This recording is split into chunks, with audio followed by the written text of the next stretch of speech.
Damos comienzo a un nuevo comentario bíblico expositivo. Servidores de Dios. Quien te habla es Manuel Cornejo.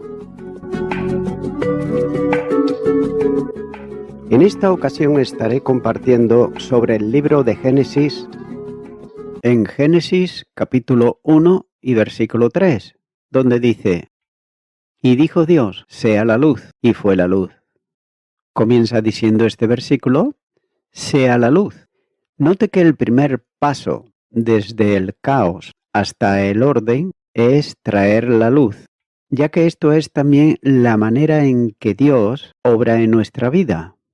Y tenemos aquí un relato adicional del trabajo del primer día, en el que se puede observar que el primero de todos los seres visibles que Dios creó fue precisamente la luz, no para que por ella vea Él mismo, sino para que toda ella veamos sus obras y su gloria en ellas, y también hagamos nuestras obras mientras es el día. Por otro lado, las obras de Satanás y sus siervos son obras de oscuridad, pero el que hace la verdad y hace el bien, tiene a la luz y a la codicia para que sus obras sean manifiestas, como así nos señala el Evangelio de Juan, capítulo 3, versículo 21, donde dice: Mas el que practica la verdad viene a la luz, para que sea manifiesto que sus obras son hechas en Dios. La luz, note que es la gran belleza y también la gran bendición del universo. Como el primogénito de todos los seres visibles, es el que más se parece a su gran Padre en pureza y poder, brillo y beneficencia, ya que es de gran afinidad con el Espíritu y está junto a Él, aunque por ella vemos otras cosas. Y estamos seguros de que es, sin embargo, no sabemos su naturaleza, ni tampoco podemos describir lo que es o de qué manera se divide la luz. La palabra de Dios nos enseña en Job, capítulo 38 y los versículos 19 y el versículo 24 nos dice: ¿Por dónde va el camino a la habitación de la luz? ¿Y en dónde está el lugar de las tinieblas? Y el versículo 24 dice: ¿Por qué camino se reparte la luz y se esparce el viento solano sobre la tierra?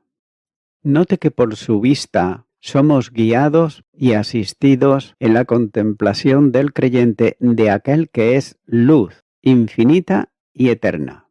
La primera carta de Juan, capítulo 1 y versículo 5 dice: Este es el mensaje que hemos oído de él y os anunciamos. Dios es luz y no hay ningunas tinieblas en él. Y además es el Padre de las luces. Santiago 1:17 nos dice: Toda buena dádiva y todo don perfecto desciende de lo alto, del Padre de las luces, en el cual no hay naturaleza ni sombra de variación, y que habita en la luz inaccesible. La primera carta a Timoteo, capítulo 6, versículo 16, dice: El único que tiene inmortalidad, que habita en luz inaccesible, a quien ninguno de los hombres ha visto ni puede ver, al cual sea la honra y el imperio, sempiterno. Amén. En la nueva creación, lo primero que obra en el alma es la luz, ya que el Espíritu bendito cautiva la voluntad y también los efectos iluminados del entendimiento, entrando así en el corazón por la puerta como el buen pastor, de quien son sus propias ovejas, mientras que por otro lado, el pecado y Satanás, como ladrones y asaltantes, suben por otro camino. Los que por el pecado eran tinieblas, por la gracia divina, se vuelven luz en el mundo, ya que la luz fue hecha por la palabra del poder de Dios. Sigue diciendo este versículo: y dijo sea la luz. Note que fue la luz. Y Génesis nos dice que la luz, el día y la noche existían desde antes que el sol y la luna fueran creados en el cuarto día, como así señala Génesis capítulo 1 y los versículos 14 al 19. Y esto nos está mostrando que la luz es más que la sustancia física, ya que también tiene un aspecto sobrenatural. En el nuevo cielo y la nueva tierra no habrá luz de ningún sol o ninguna luna, ya que Dios mismo será la luz. Apocalipsis capítulo 22, versículo 5. La oscuridad que Dios puso sobre los egipcios, como señala Éxodo capítulo 10 y versículo 21, tenía una cualidad tangible, mucho más de lo que solemos pensar que está asociado con la oscuridad, ya que podía sentirse.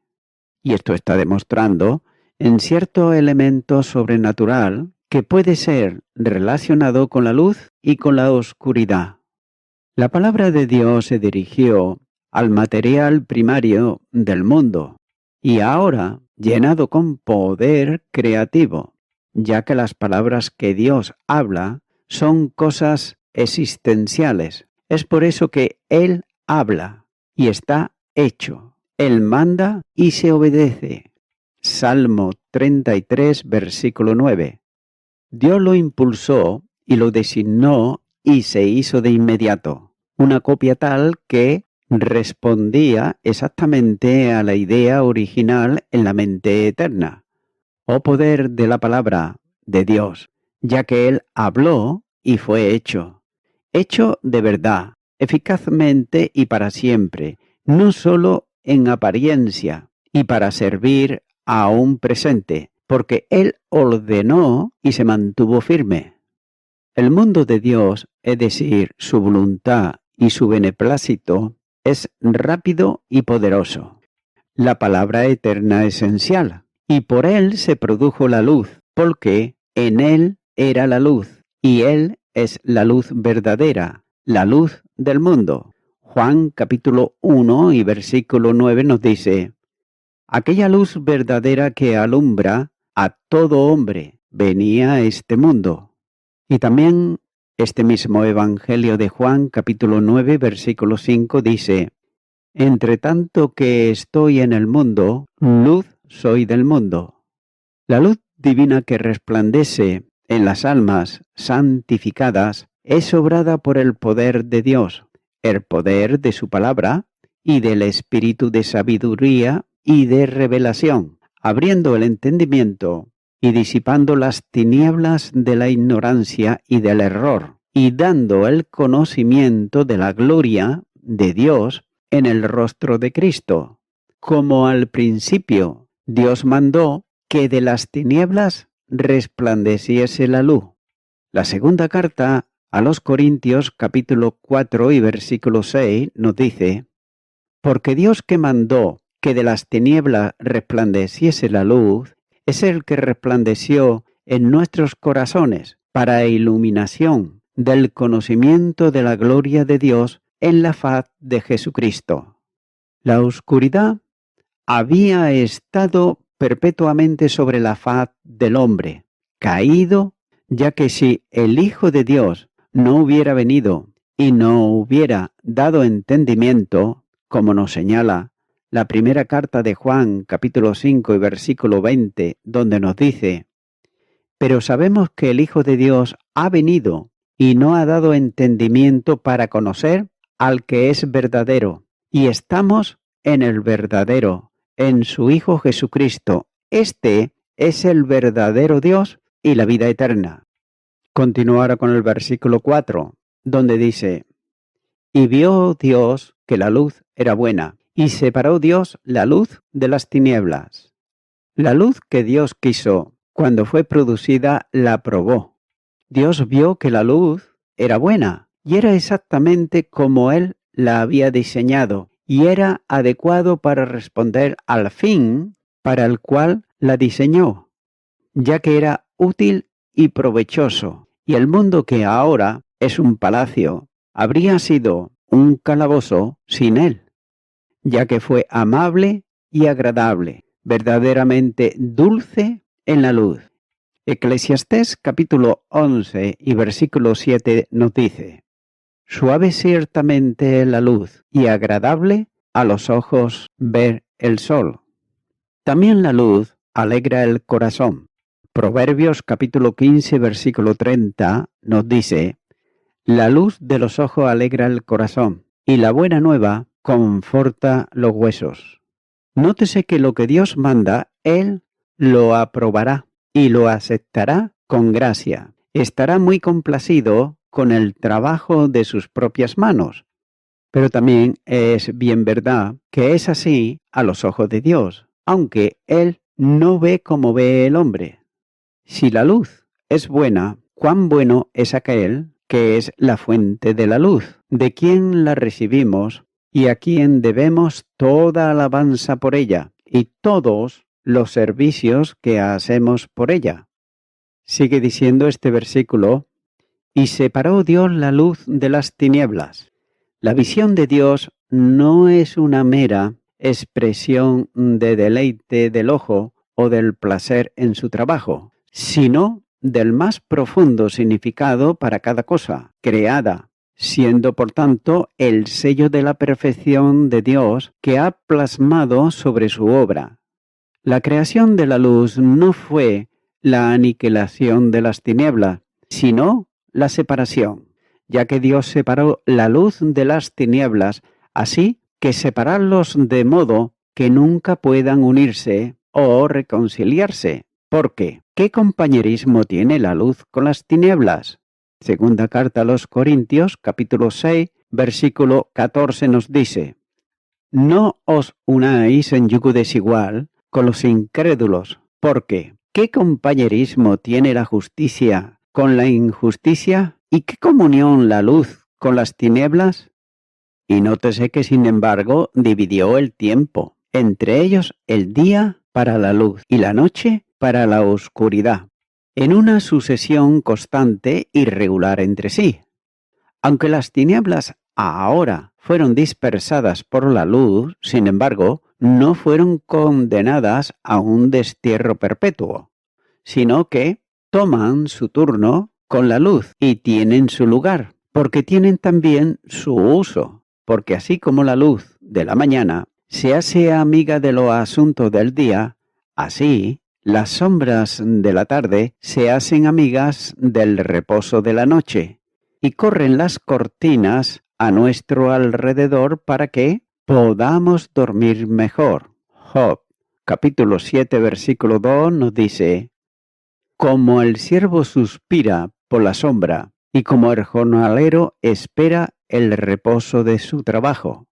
Tengas en cuenta que Dios ha dividido así en el tiempo entre la luz y la oscuridad, porque diariamente nos está recordando que este es un mundo de mezclas y también de cambios. En el cielo hay luz perfecta y perpetua, y ninguna oscuridad en absoluto. En el infierno, oscuridad absoluta, y ningún destello de luz. En ese mundo, entre estos dos, hay un gran abismo fijo, pero en este mundo son contracambiados y pasamos diariamente de uno a otro, para que aprendamos a esperar virtudes similares en la providencia de Dios, paz y problemas, alegrías y tristeza, y podamos poner el uno en contra del otro, el otro acomodándonos a ambos como lo hacemos con la luz y la oscuridad, dándoles la bienvenida a ambos y sacando el mejor provecho de ambos. Continúa ahora con el versículo 5, donde dice: y llamó Dios a la luz día, y a las tinieblas llamó noche, y fue la tarde y la mañana un día. Note que Dios los separó uno de otros con nombres distintos, ya que llamó a la luz día y a las tinieblas llamó noche. Él fue quien le dio nombres, como el Señor de ambos, porque suyo es el día, suya también es la noche. Tuyo es el día, tuyo también es la noche. Tú establecites la luna y el sol. Salmo 74, versículo 16. Por tanto, Él es el Señor del tiempo, y lo será hasta que el día y la noche lleguen a su fin, y la corriente del tiempo sea tragada por el océano de la eternidad.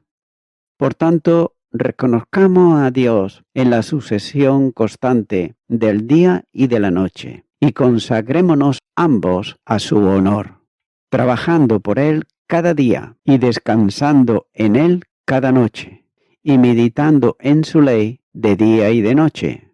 Sigue diciendo este versículo, y fue la tarde y la mañana un día.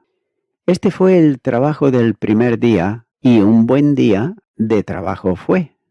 La tarde y la mañana note que fueron el primer día. Por tanto, la oscuridad de la tarde estaba antes que la luz de la mañana, para que pudiera servir de contraste, para resaltarla y hacerla brillar más intensamente. Este no fue solo el primer día del mundo, sino el primer día de la semana. Lo observó en honor de ese día, porque el nuevo mundo comenzó el primer día de la semana, igualmente en la resurrección de Cristo, como la luz del mundo, temprano en la mañana. En él la aurora de lo alto ha visitado el mundo, y felices somos nosotros, por siempre felices, si ese lucero surge en nuestros corazones. Por otro lado, el significado del término día en este capítulo ha recibido diferentes interpretaciones. Aunque dicho vocablo normalmente significa un día de 24 horas, también puede significar un periodo de tiempo generalmente más largo. El apoyo para esta postura incluye lo siguiente. Por ejemplo, primero, en otros sitios, todas las veces que en la palabra yom, es decir, día, he usado con un número, significa un periodo de 24 horas. En segundo lugar, el Decálogo basa la enseñanza del sábado en los 6 días de la creación y el séptimo día de descanso. En tercer lugar, a partir del cuarto día, hay días, años, señales y estaciones, sugiriendo que el sistema normal está totalmente operativo y que Yom se está refiriendo a una era. Entonces, el texto tendría que permitir un periodo largo de día y también un periodo largo de noche, pero pocos abogarían a favor de la noche como una era. Parece ser ineludible que el Génesis presenta la creación en 6 días. Y las palabras finales de Génesis capítulo 1 y versículo 5 se están refiriendo al final del primer día y al comienzo del segundo. Cuando el tiempo divino ha pasado, el periodo asignado a las tinieblas regresa. Por eso dice, y fue la tarde.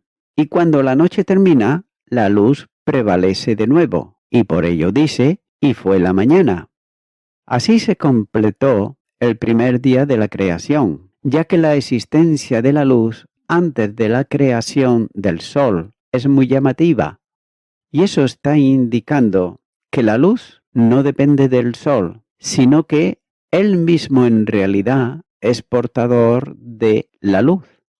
Tengas en cuenta que la luz procede de Dios, no del sol. Es por eso que el escritor bíblico pudo haber visto aquí una especie de polémica en contra de la idea de que el sol y las estrellas tienen poder para influir en las vidas de los seres humanos. Y note que por otro lado, el uso de la astrología y de los horóscopos no es una práctica creciente, sino que se remonta a los tiempos del paganismo antiguos, ya que la entrada del pecado en el ser humano lo corrompió totalmente, de tal manera que el hombre se entregó a la adoración de las criaturas, en lugar de adorar al Creador. Romanos capítulo 1 y versículo 25 nos dice, ya que cambiaron la verdad de Dios por la mentira, honrando y dando culto a las criaturas antes que al Creador, el cual es bendito por los siglos. Amén. Y voy concluyendo con esto. En este versículo 3, a menudo se considera que significa que Dios creó la luz antes de crear el sol, ya que aquí dice, hágase la luz. Pero solo en el versículo 16, la narración habla de Dios como creador del sol.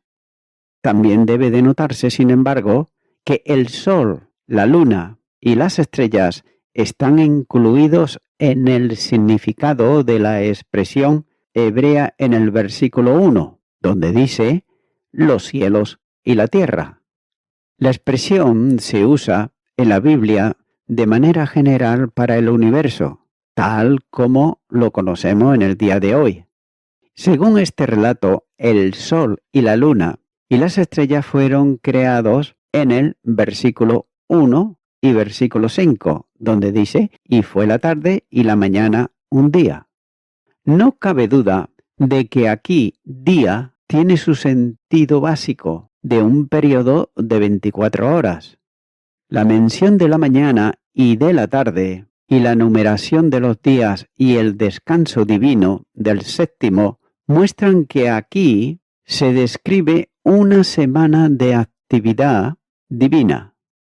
Tal explicación natural de este texto encuentra también apoyo en el aviso de una división entre el día y la noche, ya que en el versículo 4 esto deja poca interpretación para la luz en el versículo 3, como algo más que la luz del sol. Amigo y amiga oyente, muchas personas dicen que la Biblia la escribieron los hombres, y tienen razón, en parte, ya que todos fueron inspirados por Dios. Por ejemplo, es como si yo le digo a una persona que me escriba una carta. Naturalmente, yo se la voy a estar dictando y la persona la va a estar escribiendo. Es por eso que nos muestra la palabra de Dios bien claro en la segunda carta a Timoteo, capítulo 3, versículo 16, nos dice, toda la escritura es inspirada por Dios y útil para enseñar, para redarguir, para corregir, para instruir en justicia. Amigo y amiga oyente, las especulaciones nacionalistas y las explicaciones humanas hacen, por otro lado, desviar a las personas de la búsqueda de su Creador y Salvador Jesucristo. Es por eso que, mi amigo, mi amiga oyente, no debe de esperar el saber o entender toda la Biblia para venir a Jesucristo y aceptarle en tu corazón como tu Salvador, ya que Él te está hablando a través de su palabra y su Espíritu es el que pone ese deseo en tu corazón para que vengas a Él en arrepentimiento. Por tanto, mi amigo, mi amiga oyente, ahora es el momento de que tú le invites a aquel que dio su vida en la cruz del Calvario para que tú puedas ser una persona salvo o salva. De manera que en este momento te animo a que puedas hacer una oración de fe, creyendo de todo tu corazón en el Salvador Jesucristo. Ora conmigo si nunca antes la has hecho esta oración que yo voy a hacer y repítela, esto sí, de corazón. Repite y di conmigo. Dios eterno, creo en lo más profundo de mi corazón de que tú eres el Dios creador de los cielos y de la tierra. Creo que tú te humanizates haciéndote hombre en la persona de Jesús, el cual dio su vida en la cruz del Calvario para que yo, ahora, en este momento, a través de él pueda tener la salvación que recibo por gracia y la vida eterna. Te pido perdón por todos mis pecados y me arrepiento de ellos, y te recibo ahora a ti, Señor Jesucristo, como mi Salvador. En tu nombre, amén.